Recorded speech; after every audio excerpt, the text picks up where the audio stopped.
ጤና ይስጥልኝ አድማጭ ተመልካቾቻችን መላው የአማራ ሕዝብ ይህ መልእክት የምናቀርብላችሁ ከአማራ ፋኖ መረጃ ማዕከል ወይም from Amhara Fano Information Center ነው። መልእክቶቻችንንም እንደሚከተለው እናቀርብላችኋለን። መልካም ቆይታ። ጤና ይስጥልኝ አድማጭ ተመልካቾቻችን የዕለቱን መልእክቶቻችንን እንደሚከተለው አሰማችኋለሁ። የአገዛዙ የኮማንዶ አባል ሙሉ ትጥቅ ይዞ የራንቦ ክፍለ ጦር ሲቀላቀል የአብይ አህመድ አረመናዊ የአራዊት ሰራዊት በሸዋ ጠቅላይ ግዛት የቤተክርስቲያኑን አገልጋይ ካህን በግፍ ገድሏል። ቀን 11/9/2018 ዓ.ም በሸዋ ጠቅላይ ግዛት ያሳምነው እዝ ስር የሚንቀሳቀሰው የአጼ አምደ ጽዮን ኮር የራምቦ ክፍለ ጦር የብልጽግና 104ኛ ኮማንዶ ክፍለ ጦር የጋንንታ መሪ የነበረውን የኦሮሚያ ክልል ተወላጅ 50 አለቃ ገመቹ ፈይሳ ሙሉ ትጥቁን በመያዝ የፋኖን ትግል ተቀላቀለ። በዚህም 50 አለቃ ገመቹ የማለዳውን ፀሐይ ተገን በማድረግ አንድ ዘመናዊ የክላሽንኮቭ መሳሪያ፣ አንድ የደረት ትጥቅ፣ 150 የክላሽ ጥይቶች፣ 3 የጥይት መጋዘን ወይም ካርታዎች፣ 2 የእጅ ቦምቦችን ይዞ የራምቦ ክፍለ ጦርን ተቀላቅሏል።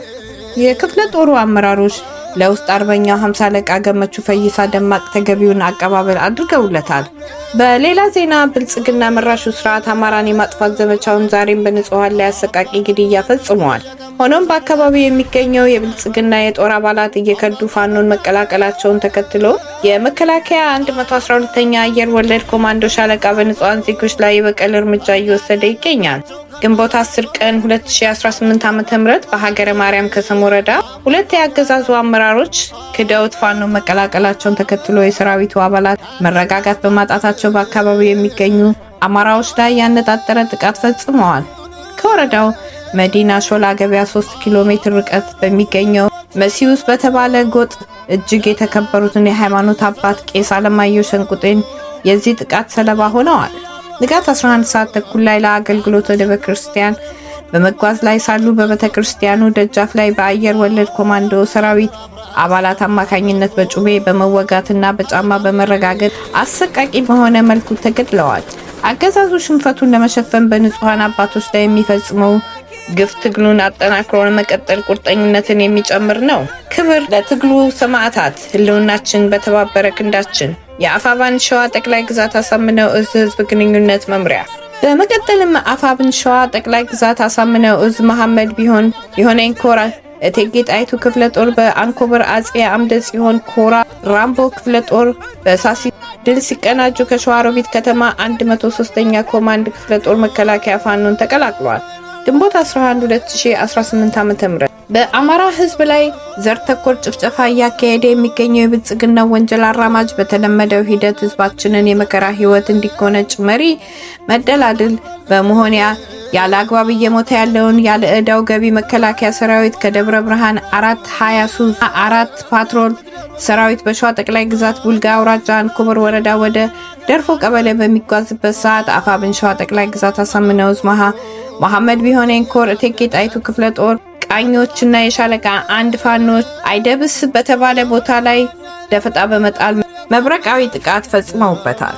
በአንኮበር በሁለት መኪና አድማ ብተና ጭኖ በቁንዲ አድርጎ ወደ ደርፍቆ ሲቀሳቀስ የነበረው ጠላት የተመታ ሲሆን አድማ በትን አመራር ጭምር ወደ ሲኦል ተሸኝቷል። የብልጽግና አገልጋይ ገረዶች በአመራራቸው ሞት በአንኮበር ከተማ ከፍተኛ የጥይት ፍንዳታ እንዲፈነዱ መሆኑን የውስጥ አርበኞቻችን መረጃ አድርሰውልናል። ጠላት ከ20 በላይ ቁስለኛውን ወደ አንኮበር የወሰደ ሲሆን ከ5 በላይ ወደ ደብረ ብርሃን ሪፈር ተጽፎላቸው ሄደዋል። በአጠቃላይ በ4 አምቡላንስና 1 ሃይሱዝ ሙትና ቁስለኛ ሲያግዝ ያልተነሳ የጠላት አስክሬን እንዳለ ታውቋል። ውጊያው እንደቀጠለ ሲሆን አጠቃላይ ዜናውን ነገ የምንመለስበት ይሆናል።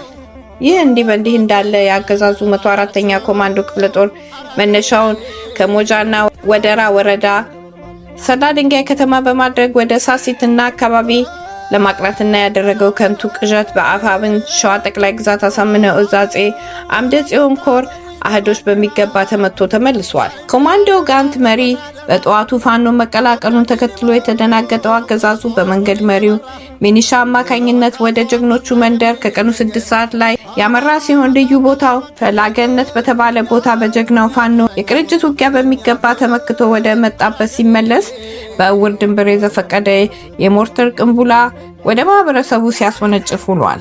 የአገዛዙ ሰራዊት ከሸዋሮቢት ከተማ ከ103ኛ ኮማንዶ ክፍለ ጦር ወደ ሸዋ ጠቅላይ ግዛት አሳምነው እዝ መቀላቀሉ ታውቋል። ይዞት የተቀላቀለው ንብረት የሚከተለውን ይመስላል። አንድ ዘመናዊ ጥቁር ጥርጥር ክላሽንኮቭ፣ 200 የክላሽ ተኳሽ፣ አንድ የደረት ትጥቅ፣ 4 የክላሽ መጋዘን ወይም ካዝና ይዞ በሰላም ተቀላቅሏል። ድል ለተገፋው አማራ ህዝብ፣ ክብር ለትግሉ ሰማዕታት፣ ህልውናችን በተባበረ ክንዳችን። አፋብን ሸዋ ጠቅላይ ግዛት አሳምነው እዝ ህዝብ ግንኙነት። በድጋሚ የአማራ ፋኖ መረጃ ማዕከል ቤተሰቦች በቀረበላችሁ መረጃዎች ላይ ሀሳብ አስተያየት እንድትሰጡ በትህትና እንጠይቃለን። ሰናይ ጊዜ እንዲሆንላችሁ እንመኛለን። በተጨማሪ ላይክ፣ ሼር፣ ኮሜንት፣ ሰብስክራይብ እንድታደርጉልን በትህትና እንጠይቃለን። አመሰግናለሁ።